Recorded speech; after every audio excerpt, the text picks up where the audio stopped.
Hey there, avid listeners. Thanks again for tuning into Sin's Workshop. Hope you're all having a wonderful day. So, today we're going to be talking about Dead Voices by Katherine Arden. This is a sequel to Small Spaces. Okay, I'm 30 years old, right? Well, 31. This book is in the kids section. This book scared the crap out of me. Okay, maybe that's an exaggeration. It did creep me out, though. It did creep me out. I was definitely more heightened of all the creaks and groans my house makes. Like, every time my AC would, turn on, I'm like, what was that? Like, right, that's just the AC. But that's a good sign of a story for me. You know, when I read a ghost story, I expect to be creeped out by just the silliest things in my house. You know, everyday noises that I kind of tune out. I expect my awareness to be heightened, so I have to applaud Arden for that. I really did enjoy the novel as much as I did Small Spaces. I think Small Spaces was somehow scarier, probably because I went into that not really knowing what I was going to get out of it. But Dead Voices, I went in prepared, so I was less scared. I'll say that. I was less scared reading this one than I was the first one. I was definitely still creeped out, though. Her atmosphere, the texture she uses when she's writing, the small little details of shadows, of frostbitten hands. Arden really shows you what is happening in the scene, and it creates such an eerie, creepy effect on the reader.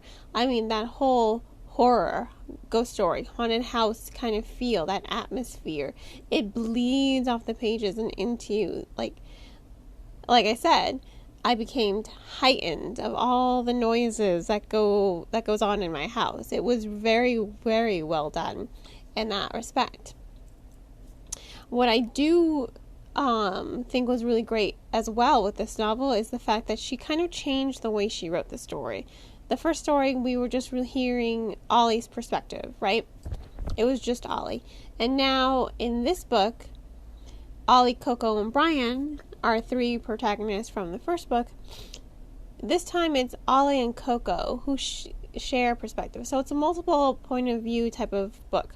And when you first read it, you think, oh, it's just going to focus on Coco this time around. No, you're still getting Ollie. Remember, Ollie is kind of like the glue that holds these characters together. And she still plays a big part in this because she's the one who outsmarted the Smiling Man in the first novel. But, of course, he has come back for his revenge, but he's not alone this time. He has enlisted the help of the ghost, Madam Hemlock, Mrs. Hemlock. I call her. She's terrifying. She is terrifying. So you're seeing a different way of constructing the story. You're seeing multiple perspectives, and you're getting a deeper view into who these characters were from the first book to now.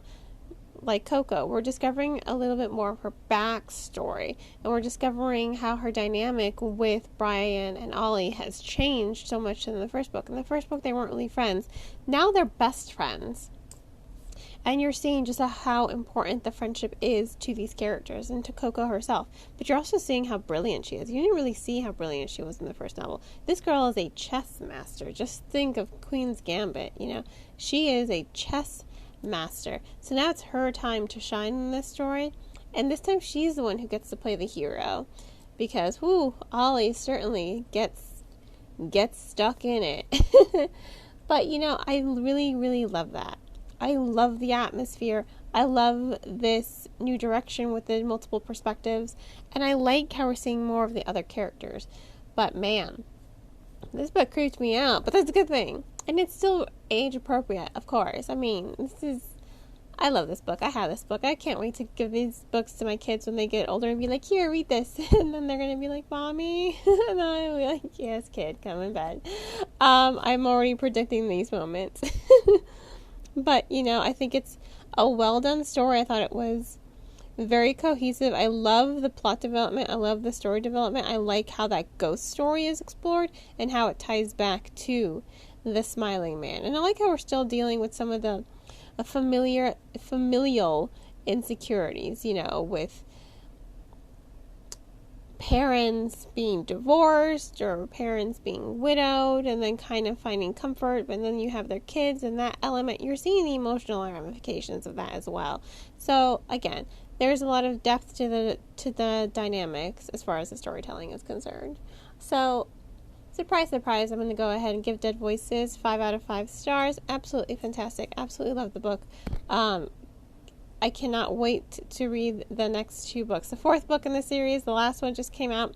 I can't wait to get my hands on it. But I got to get book 3 first, and of course I have to get them all in paperback. So once again, 5 out of 5 stars. If you want to go ahead and purchase the book, I will include links in the description of where to purchase. And on that note, I hope you all continue to support me here by liking this podcast, subscribing to it, and sharing it with all your book loving friends. I hope you all have a great and wonderful rest of your day, and as always, happy reading.